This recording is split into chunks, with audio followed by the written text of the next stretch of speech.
Le sable de quartz a de nombreuses utilisations.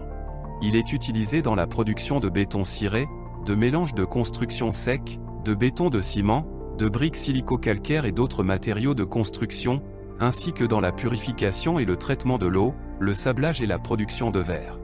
Les moules de coulée pour produits métalliques sont fabriqués à partir de sable de quartz par impression 3D.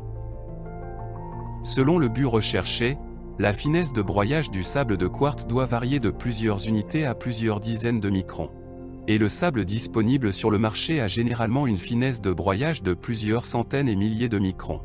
Il faut donc d'abord le broyer pour obtenir des particules de la taille souhaitée. Mais ce n'est pas facile à faire, car le quartz est un matériau dur et sa dureté sur l'échelle de Mohs est de 7.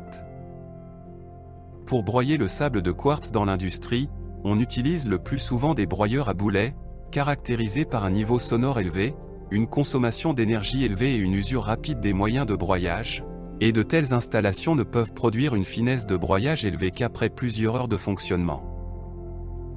La société Globcore produit des équipements de broyage efficaces, représentés par des dispositifs à couche vortex.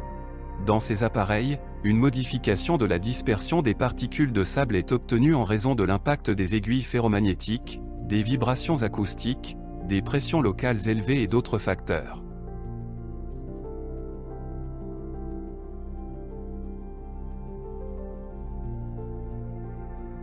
Pour évaluer l'efficacité des dispositifs à couche vortex, nous avons mené une expérience sur le broyage de sable de quartz. Dans le cadre de l'expérience, nous avons placé 3,5 kg de sable de quartz.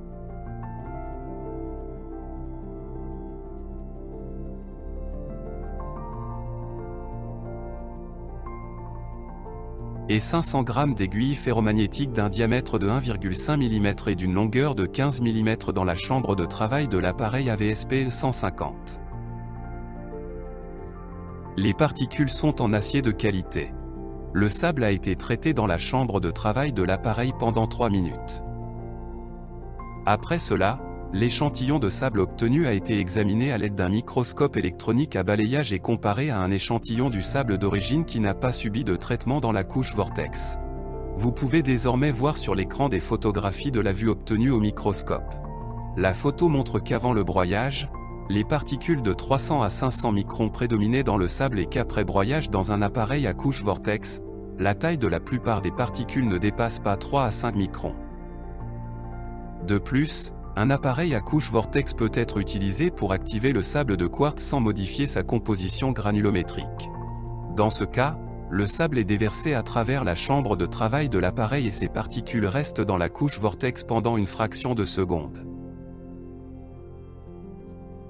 L'activité du sable augmente considérablement. Cette propriété est utile lors de l'utilisation du sable comme charge dans les matériaux de construction pour augmenter leur résistance.